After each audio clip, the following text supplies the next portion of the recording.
Shalom Leka, avec vous, pasteur Otuganani Patrick, auteur, éditeur, grammairien et auteur-éditeur.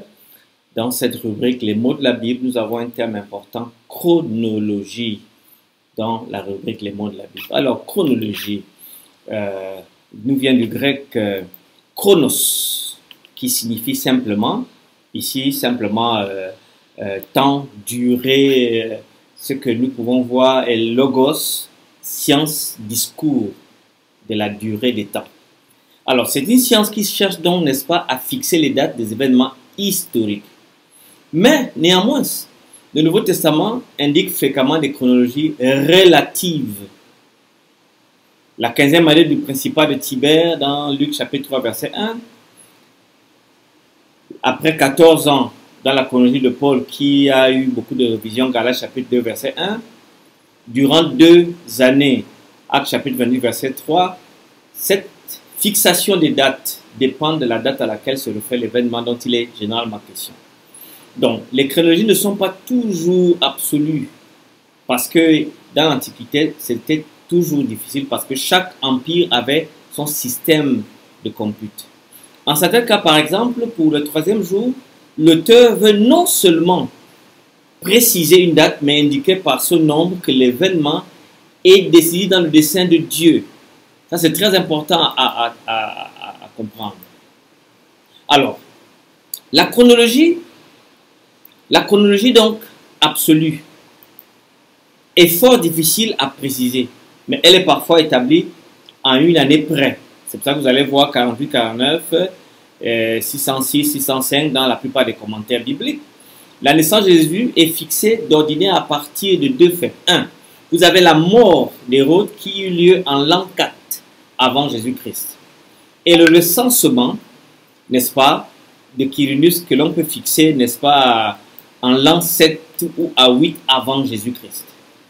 Date qui correspondrait à celle de la naissance de Jésus-Christ, parce que rappelez-vous, le moine Denis le Petit qui a fixé notre ère a fait une erreur. Il a fait une erreur de 4 à 7 ans. Le commencement de la prédication de Jean-Baptiste, fixé à la 15e année du principat de Tibère, est daté à partir du 19 août 28 compute romain, ou à partir du 1er octobre 27, que nous pouvons dire que c'est un compute syrien. Alors la plupart des historiens et les chronologistes penchent pour cette dernière date. La date de la mort de Jésus est déterminée d'après la coïncidence de 15 Nissan avec un vendredi, ce qui eut lieu aux années certainement 29, aux années 30, aux années 31, aux années 33, aux années 34. Le 7 avril 30 et le 3 avril 33 ont plus de partisans sur le plan des érudits scientifiques. Alors, la chronologie paulinienne, par contre, elle connaît plus de problèmes parce qu'elle est fixée à partir d'une date certaine. Le séjour de Paul à Corinthe. En effet, Paul a été arrêté lors du préconsulat de Gallion. Le frère de Sénèque, que vous connaissez dans le livre des Actes des Apôtres, après qu'il eut séjourné durant 18 mois dans Actes chapitre 18, verset 11. Telle est la chronologie, n'est-ce pas, qu'on appelle relative. Or, on peut aboutir à une chronologie absolue grâce à une inscription découverte à Delphes en 1905, grâce à l'archéologie, on remercie le Seigneur, qui reproduit une lettre de l'empereur Claude lorsqu'il était acclamé pour la 27e fois. Grâce à une autre inscription trouvée à la porte majeure de Rome, et ça c'est très intéressant de savoir ça, elle était donc trouvée à la porte majeure de Rome qu'on appelle Aqua Claudia, qui fixe la 27e acclamation avant le 1er août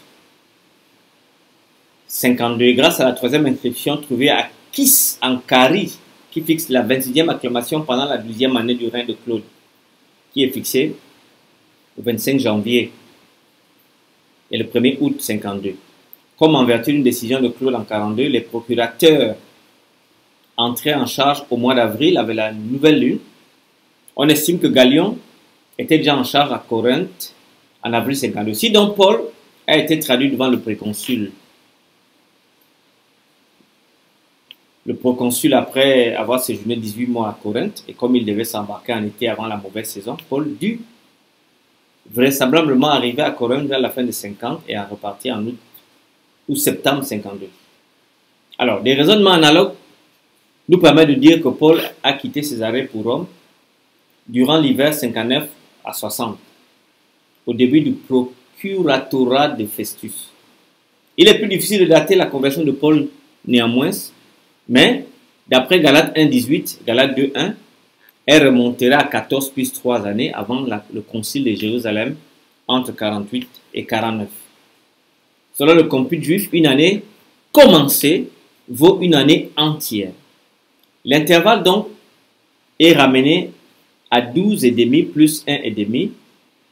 Et nous avons ici 14 ans, ce qui conduit à l'an 34 à 35. Pour les autres dates, on peut se souvenir en consultant les dictionnaires et toujours ajouter un ou retrancher un an.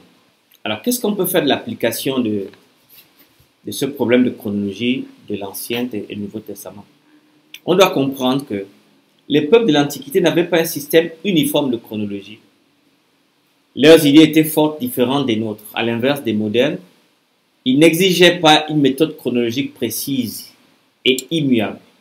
Ils n'avaient pas de montre, ni de chronologie vraiment scientifique en tant que telle, mais les Assyriens et les Babyloniens avaient grande confiance à la valeur de leur système chronologique qui datait des événements très reculés. Ces diverses affirmations semblent contradictoires aux lecteurs modernes, à ceux qui m'écoutent, qui déplorent de ne pas trouver son propre sens historique chez les anciens et ne peut se défaire de sa conception du XXe siècle.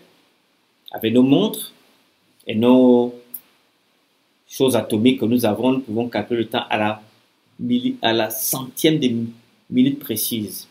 Mais sur le plan de l'Antiquité, ces chronologies sont exactes.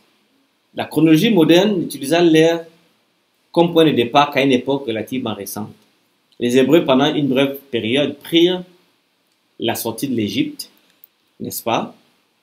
À partir de Exode chapitre 6, verset 1, Nombre chapitre 9, verset 1, Nombre 33, verset 38. Heureusement, il existe donc un certain nombre de synchronismes avec la Mésopotamie au cours du millénaire avant Jésus-Christ avec l'Égypte, qui nous permettent de donner une date absolue, au moins aussi loin que la mort de Salomon, et encore plus loin à la date de la sortie de l'Exode en 1445. Salomon mourut en 931 avant Jésus-Christ, au deuxième millénaire encore, il y a une seule référence extra-biblique qui est connue, et c'est en effet la première référence existante en Israël, en dehors de la Bible. Il s'agit de la référence connue par Ménerpa, pharaon d'Égypte, en 1224. Mais elle est encore débattable, parce que Israël n'est pas reconnu dans ces textes comme étant une nation, mais comme une tribu qui est sur le point de disparaître. C'est pas grave, mais n'empêche que quand même que nous pouvons voir que la stèle Ménerpa quand même témoin d'Israël.